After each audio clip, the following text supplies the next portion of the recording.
the casual. But I think the MAGA people are happy now that Robert F. Kennedy is now with Trump, so. Trump or Kamala? Kamala? Kamala who? Trump. Trump or Kamala? Trump. Trump or Kamala? Kamala. What would you say to Trump if he was here right now?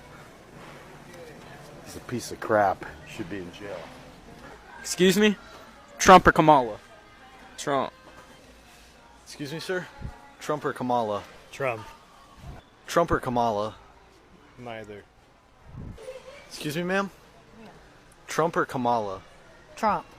The casual to go, oh wow, Joe Rogan likes Kamala Harris. I've heard I heard you're endorsing and not endorsing all sorts of people. Yeah, you can't even say I like somebody without it being an endorsement and people getting mad. Yes, this is insane. In the days after RFK accused the left of dismantling democracy, Democrats are forcing him to remain on the ballot in Michigan. RFK revealed he is being forced to cough up 10 million to defend himself from Democrats who wanted to keep him off the ballot. Jack Smith filed a superseding indictment against Trump just 70 days before the 2024 election. Mark Zuckerberg confirms the Biden administration pressured Meta into censoring Americans and the FBI pressured Meta to silence the Hunter Biden story. We have seen a lot within the space of 24 hours. It is important. Take a look at this. So this is the last time I'm going to do any kind of political post whatsoever on TikTok because, but my candidate, Kennedy, has dropped out. So I have been asked by a few people who I'm going to vote for. I am a highly intelligent and educated person with common sense, and I do my due diligence on all candidates before I make a decision. And that's the glory of being an independent, and I think everybody should do that. But in learning that the DNC paid some of the most unstable characters on TikTok to go to their convention and harass other people, and yes, there is proof of it. Wow. And there's so many women out there saying they're going to vote for Kamala Harris simply because she has a vagina. I have a vagina, but I damn sure know I couldn't run a whole country. Shit, I can barely run my life sometimes. When I look at a candidate, I look at all the things they haven't done. And the one thing that points out to me is how Kamala couldn't even handle the border. You see, I have family in Aurora, Colorado, and the illegal immigrants, the Venezuelans, a gang has taken over that city. Yes, before we proceed, watching this video, let me say this. This lady is very intelligent. At a certain point, when I watched her over and over, I had to do a judgment, either to react on this video or not. What I realized, she did research on both candidates after RFK dropped out and observed who can be that person. And she came to a conclusion without any person saying a thing. That is what I want. I don't want people to just see how this person is talking on social media or social media influencers are taking up money to influence. Take your time, do research before drawing conclusions on who you will cast a vote for or who you're going to support throughout. RFK now has changed the minds of some people. Because there wasn't enough control over our borders. That was Camilla's job. And there's way more. I'm not going to vote for anybody that sucked to get where they were. And I don't give if you don't like that I just said that. Because as I said, I do my due diligence on somebody. I don't use the left-leaning media or the right-leaning media. I use actual real research on things. And my final reason is because Kamala Harris has supporters, as I said, that were paid to be there at the DNC, of the likes of Jolly Good Ginger. All my brothers are combat veterans, and they are Trump supporters. And for that man to call veterans a disgrace because of who they choose to vote for, those are the kind of people that are representing the Democratic Party.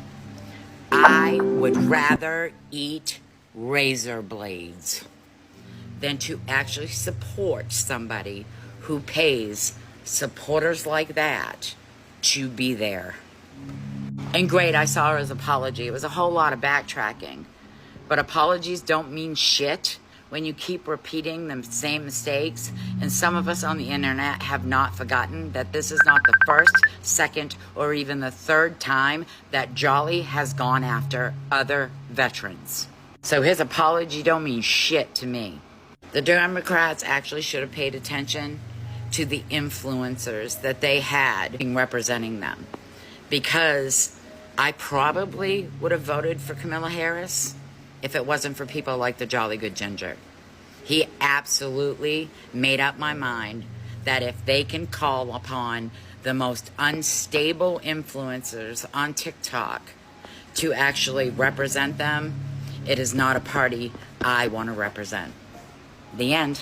Yes, the kind of strategy they wanted to put up, like to pull up these social media influencers in such a way that they do TikTok videos and posts to pass their message, it didn't work out as they planned. Because what I see, backlash everywhere, people, bringing out regret why they even went there. It is amazing. It is a political win for Trump for reasons. I don't even want to go into that. I do these videos, I do research. There are certain videos I see I cannot bring here because of the rules that govern this platform. But what my eyes see on daily basis clearly tells you a lot of people have changed their minds. Social media influencers, people who even were part of that committee, they are changing their minds. Why? Because they were full with coins.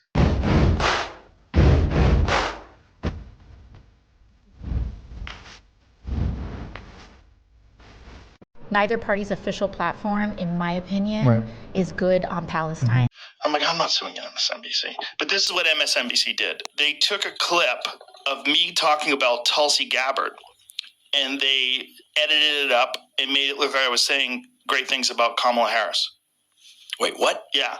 You might be wondering what Joe Rogan is saying here. That is how the mainstream media operate. They did that and it went viral on social media. A lot of people thought Joe Rogan is suing them. He changed his mind. Like, I'm not suing them. Though I actually expected it. There you go. You wouldn't know that if you read the Democratic platform, because it repeatedly refers to President Biden's second term. There are roughly 19 or 20 mentions of President Biden's second term. They've had a month and a day to update it. Why haven't they? Yeah, there won't be one of those, Biden's second term. We know that. And, listen, the platform was largely the draft of it put in place and voted on earlier this summer. And I think in talking to some folks, the idea of reopening the platform to try to fit in not yet fully developed Kamala Harris policies while they were quickly changing, they thought they would be opening a can of... Not fully developed. Try to reason this out. It therefore means she was not prepared to be president. Even so, by now, her policy stand should be there. Or she want to release that after the elections. That is a question that puzzled through me when I saw this video coming from CNN. They sounded like they liked America. Bigger issue. It's a terribly divided country. I will never criticize them. Policy of Kamala's. And if the pace plays... leaving... A speech from Michelle Obama that I have to say is one of the best. Gun-toting... Damn, Kamala. Kamala Harris is in office right now and has not tried to do anything about the border, has not tried to not tax people on tips. For some people, it's already started. But when you disrespect Kamala Harris... They say and they disappear. The money in politics is so extraordinary, which is something that should have never been allowed to happen. Much more happens at the DNC.